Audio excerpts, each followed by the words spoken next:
प्रियंका दोनों अनाथ बहनें थी और दोनों एक छोटी सी झोपड़ी में रहा करती थी। पायल दूसरों के घरों में झाड़ू पोछा करके अपनी छोटी बहन प्रियंका को पढ़ा लिखा रही थी। एक दिन जब पायल थकी हारी काम से घर वापस आती है तो प्रियंका उससे कहती है, दीदी आज आपने आने में इतनी देर कैसे कर दी? क्या करती बहन, मालकिन ने ज्यादा काम बता दिया था और आज मालकिन से तनख्वाह भी लेनी थी। मालकिन ने बोला कि अगर मैं ज्यादा काम नहीं करूंगी तो वो मुझे तनख्वाह नहीं देगी, इसीलिए रुकना पड़ा। अच्छा हुआ दीदी कि मालकिन ने आपको तनख्वाह दे दी। आपको पता है कल टीचर ने मुझे बोला है कि स्कूल फीस लेकर आनी है, वरना वो मुझे क्लास में बैठने नहीं देगी।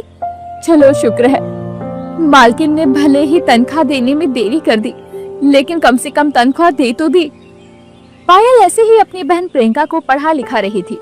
उनके माता पिता का देहांत सड़क दुर्घटना में हो गया था। पायल जैसे ही अगले दिन काम पर जाती है तो उसकी मालकिन ने कहा, सुन पायल, आज मेरी बेटी हॉस्टल से छुट्टियों पर आ रही है, वो जो बोले उसे खाने को बना देना, मैं शादी में जा रही हूँ। आप बिल्कुल भी फिक्र मत करिए मालकिन, मैं पूरा घर अच्छे से संभाल लूंगी और आपकी बेटी के लिए कुछ अच्छा सा बना भी दूंगी। ठीक है, मुझे शिकायत का कोई मौका मत देना, घर का ख्याल रखना। मालकिन ये बोलकर अब शादी में चली जाती है। वहीं पायल घर के काम करने लगती है। वो मालकिन की बेटी के लिए घर में पूरी सब्जी, खीर और भी बहुत कुछ बनाती है। लेकिन जैसे ही रिया आती है तो ये सारा खाना देखकर बोलती है, ओह जमाना कितना मॉडर्न हो गया है, लेकिन हम लोग अब तक ये पूरी सब्जी खीर ही खा रहे हैं। क्या तुम मेरे लिए कुछ और मॉडर्न चीज नहीं बना सकती? आप क्या खाएंगे मालकिन, बता दीजिए, मुझे तो मॉडर्न चीजें बनानी बिल्कुल नहीं आती। आप बोलो तो मैं मैगी बना दूं? अरे नहीं, मैगी कौन खाता है? क्या तुम मुझे पास्ता बनाकर नहीं खिला सकती? नहीं मालकिन, मैंने कभी पास्ता नहीं बनाया। अच्छा कोई बात नहीं, चलो मैं तुम्हें पास्ता बनाना सिखाती हूँ। ठीक है मालकिन, आप बता देंगे तो मैं बना लूंगी। रिया पायल को पास्ता बनाना सिखा देती है और पायल बहुत अच्छा पास्ता बना लेती है। रिया उस पास्ता को खाकर खुश हो जाती है और कहती है, अरे पायल, तूने तो बहुत अच्छा पास्ता बनाया है, मुझसे भी ज्यादा अच्छा। तू तो बहुत जल्दी सीख जाती है। तभी रिया का छोटा भाई सुनील वहाँ पर आ जाता है और अपनी बड़ी बहन को पास्ता खाता देखकर कहता है, दीदी क्या बात है, आप तो अकेले अकेला पास्ता खा रही हो, मम्मी तो घर पर भी नहीं है, लगता है पास्ता आपने बनाया है। नहीं सुनील, ये पास्ता तो पायल ने बनाया है। पायल दीदी ने? लेकिन उन्हें तो पास्ता बनाना ही नहीं आता।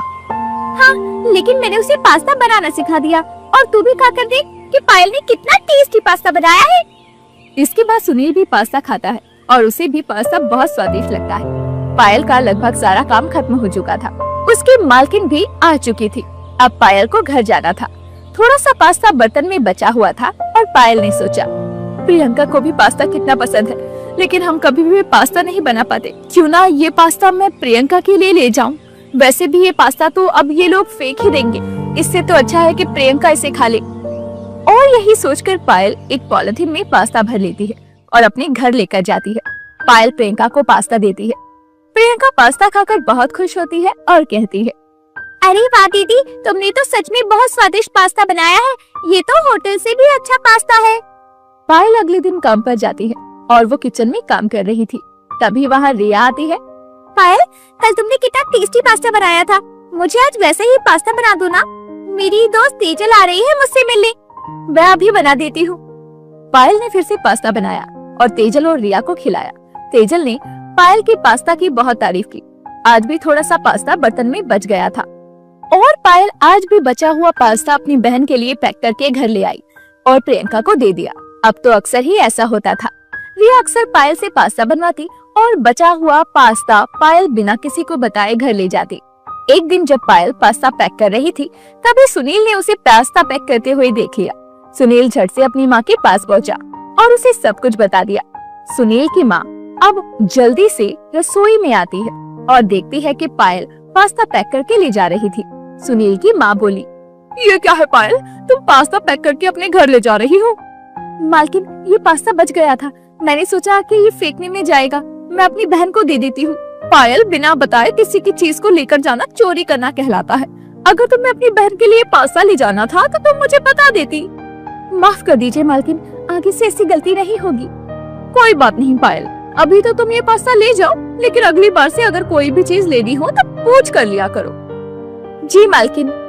अगले दिन से पायल जब भी पास्ता बनाती तो अब वो घर नहीं लेकर जाती। आज भी पायल जल्दी जल्दी सारा काम खत्म करती है और घर की तरफ जाने लगती है। तभी पायल की मालकिन वहाँ आ गई और बोलने लगी, पायल तुम घर जा रही हो, तुमने सारा काम खत्म तो कर लिया ना?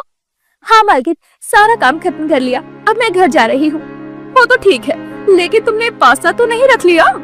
नहीं मालकिन, उस दिन के बाद में मैंने पास्ता नहीं रखा, पास्ता किचन में रखा है। ठीक है, तुम जाओ। ऐसे ही दिन गुजर रहे थे। मालकिन आए दिन किसी न किसी बात पर पायल को ताने मार दिया करती। रिया को ये बात अच्छी नहीं लगती थी।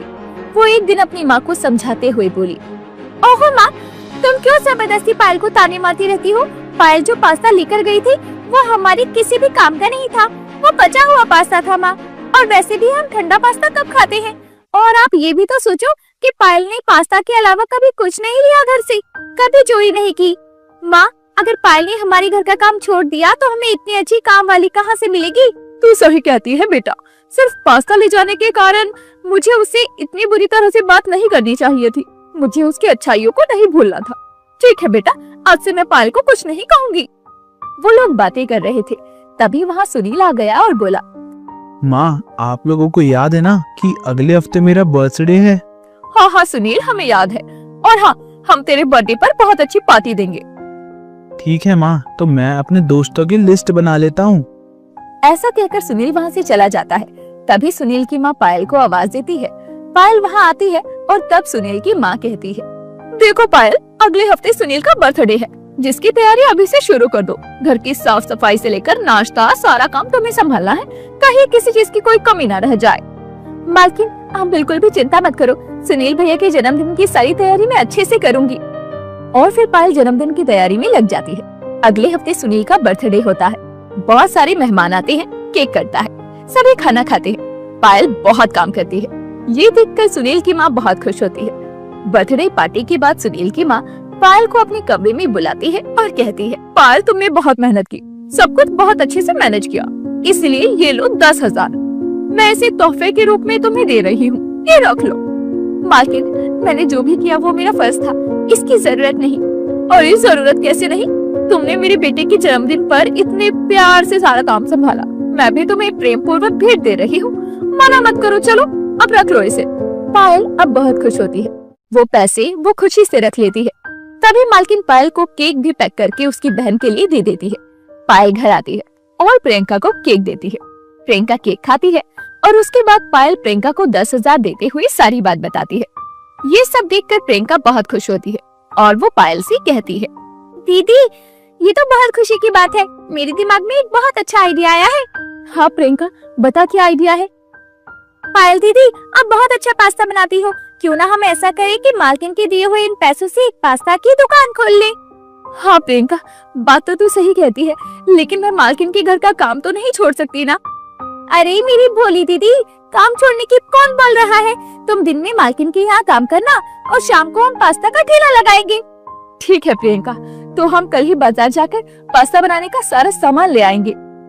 और फिर अगले दिन पायल और प्रियंका बाजार जाकर पास्ता बनाने का सारा सामान ले आते हैं और वापस आकर पायल काम पर चली जाती है और शाम होते ही वो घर आती है और पास्ता का सामान लेकर मार्केट में जाकर एक ठेला लगाती है, क्योंकि दुकान के पैसे उनके पास नहीं थे। प्रियंका भी पायल की मदद करती है। पास्ता की कई सारी दुकान देखकर लोग पास्ता खाने के लिए आते हैं। उन्हें पायल का बनाया हुआ ठेले का पास्ता ही सबसे ज्यादा पसंद आता है। एक शुभम नाम का लड़का भी वहाँ आता है और कहता है, मैंने सुना है कि आप लोग बहुत टेस्टी पास्ता बनाते हो, जरा मुझे भी तो खिलाओ एक प्लेट पास्ता। जी जरूर। उसके बाद पायल शुभम को पास्ता खिलाती है। शुभम को पायल का बनाया हुआ पास्ता बहुत पसंद आता है। वो पास्ता खाकर वहाँ से चला जाता है। अब हर दिन पायल की दुकान पर ग्राहक बढ़ते जा रहे थे। शुभम भी रोज पायल की दुकान पर पास्ता खाने आया करता। एक दिन शुभम पायल से कहता है, पायल, तुम सचमुच बहुत अच्छा पास्ता बनाती हो और तुम्हारी दुकान का रिस्पॉन्स भी लगातार बढ़ता ही जा रहा है। तुम ठेले की जगह पास्ता का रेस्टोरेंट क्यों नहीं डाल लेती? चाहती तो मैं भी यही हूँ, लेकिन मेरे पास इतने पैसे नहीं है कि मैं रेस्टोरेंट डाल सकूं। पायल, इसी बाजार में मेरी एक दुकान है जो खाली पड़ी है, तुम वह दुकान ले लो, मुझे किराया बाद में दे देना। और मेरे पिताजी लोन दिलवाते हैं, मैं उनसे कहकर तुम्हें कुछ लोन दिलवा देता हूँ। इस तरह तुम्हारी पास्ता की दुकान खुल जाएगी। पायल को शुभम की बात बहुत पसंद आती है। फिर पायल ने ऐसा ही किया। पायल शुभम की दुकान किराए पर ले लेती है और कुछ लोन उठाकर पास्ता का रेस्टोरेंट डाल लेती है। रेस्टोरेंट डालने के अगले दिन पायल अपनी मालकिन के घर पहुंचती है और उन्हें सारी बात बताते हुए कहती है, मालकिन, ये सब आपके ही कारण संभव हो पाया है। अगर आप मुझे इजाजत नहीं देती तो मैं ये सब नहीं कर पाती। मैं अपने रेस्टोरेंट को पूरा समय देना चाहती हूँ, लेकिन मैं आपका ये एहसान नहीं भूल पाऊंगी। अगर आप मना करेंगी तो मैं आपके घर का काम करती रहूंगी और रेस्टोरेंट नहीं डालूंगी। नहीं नहीं पायल, तुमने हमारे लिए बहुत कुछ किया है।